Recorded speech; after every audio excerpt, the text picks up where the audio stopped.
दोस्तों नमस्कार।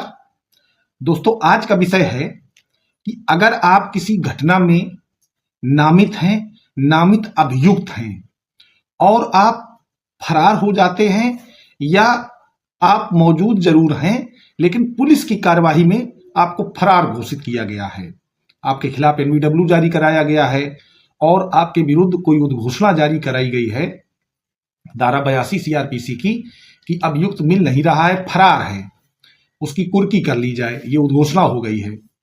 तो ऐसी स्थिति में जो आपके विरुद्ध मुकदमा है उस पर क्या प्रभाव पड़ता है? क्या उस पर ऐसा प्रतीत होता है या ऐसा माना जाता है या ऐसा प्रिजम्पशन लिया जाता है कि आपका मस्तिष्क दोषी है, माने आप दोषी मस्तिष्क के हैं इसीलिए फरार हैं? दोस्तों आज इस संबंध में चर्चा करते हैं। बहुत सारे लोग ऐसी कंडीशन होते हैं, कभी कभी पुलिस 174A सीआरपीसी की कार्यवाही भी कर देती है, क्योंकि जैसे ही एनबीडब्ल्यू का तामील एक दो डेट्स में नहीं होता है तो आपके विरुद्ध लिख दिया जाता है कि आप अवज्ञा कर रहे हैं किसी लोक सेवक के एक आदेश की जो विधिपूर्ण आदेश था, और चूंकि आपने अवज्ञा की है इसलिए 174A सीआरपीसी के आईपीसी का मुकदमा आपके विरुद्ध लिख लिया जाए। तो दोस्तों आज विषय यही है कि ऐसी स्थिति में माना क्या जाएगा, कोर्ट क्या प्रिज्यूम करेगा, क्या प्रिजम्पशन आपके पक्ष में होना चाहिए, क्या आपके विरोध में होना चाहिए। तो आज दोस्तों हम दोनों रूलिंग बताते हैं और ये रूलिंग का अर्थ ये है कि आप चूंकि डिफेंस में अगर अधिवक्ता हैं तो आपको दोनों की जानकारी होनी चाहिए।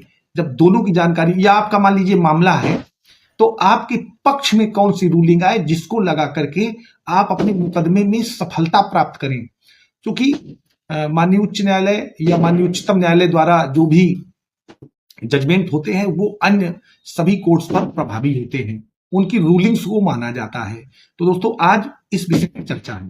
अब सबसे पहले देखते हैं कि अगर आप किसी मामले में फरार हैं, आपका नाम पुलिस के रिकॉर्ड में है और पुलिस आपको ढूंढ रही है, खोज रही है, तो ऐसी स्थिति में अगर आप नहीं मिल रहे हैं तो पुलिस आपके बारे में क्या सोचती है, कोर्ट क्या सोचता है। तो इस पर एक रूलिंग लिखिएगा। रघुवीर बनाम मध्य प्रदेश राज्य, ये 2022 का मामला है और सीआरएलजी में आया है 1017 नंबर पेज पर एमपी। तो दोस्तों इसमें देखते हैं क्या बताया गया है। इसमें कहा गया कि घटना के पश्चात फरारी का प्रभाव, माने अगर आप घटना होने के बाद फरार हैं तो उसका आपके ऊपर क्या प्रभाव पड़ता है। तो इसमें कहा है कि यह सत्य है कि घटना के पश्चात मात्र फरारी दोषी मस्तिष्क का संकेतक नहीं हो सकती। माने अगर घटना के बाद आप फरार हो गए हैं तो ऐसा कोई संकेत नहीं है, ऐसा निश्चित नहीं है कि आप दोषी हैं या आपका मस्तिष्क दोषी है, क्योंकि अपराध सबसे पहले आदमी के मस्तिष्क में आता है, इसके बाद ही उसका एग्जीक्यूशन वो करता है। आगे कहा है परंतु यदि उक्त पक्ष पर अन्य परिस्थितियों के साथ विचार किया जाता है, कुछ और ऐसी परिस्थितियां हैं जिस पर इस तथ्य के साथ विचार किया जाता है तो वह सुसंगत हो सकती हैं, तथापि फिर भी वह अभियुक्त के विरुद्ध लघु परिस्थिति होगी। माने बहुत हल्की सी एक परिस्थिति मानी जाती है, ये इस रूलिंग में दिया है। रघुवीर बनाम मध्य प्रदेश राज्य 2022।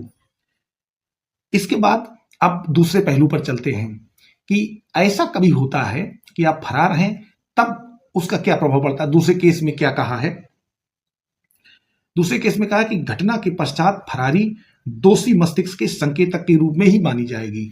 अगर कोई घटना करने के बाद आप वांछित हैं और आप फरार हैं, काफी दिनों तक मिल नहीं रहे हैं, पकड़ में नहीं आ रहे हैं, तो इसके लिए एक इसी में बताया गया है कि फरारी के तथ्य पर मृत्युकालिक घोषणाओं और अपीलार्थी की ओर से अनियंत्रित स्थिति में अपने अभिभावक को, माने अपनी जो बात आप कह रहे हैं या रिटर्न में दे रहे हैं उसको साबित करने की असफलता के प्रकाश में, माने आप जो बात कह रहे हैं आगे भविष्य में आप बताएंगे कि आप क्यों फरार थे, क्यों नहीं आ रहे थे न्यायालय के सामने या पुलिस अधिकारी के सामने, तो उसमें अगर आप उस साबित करने में असफल रहे हैं तो आप दोषी मस्तिष्क के माने जाएंगे। माने आपका मस्तिष्क गड़बड़ था, मस्तिष्क में आपके यही चल रहा था, इसलिए आप फरार थे। तो यह भी इस न्यायालय की राय है कि घटना के पश्चात फरारी उसके दोषी मस्तिष्क का संकेतक भी है।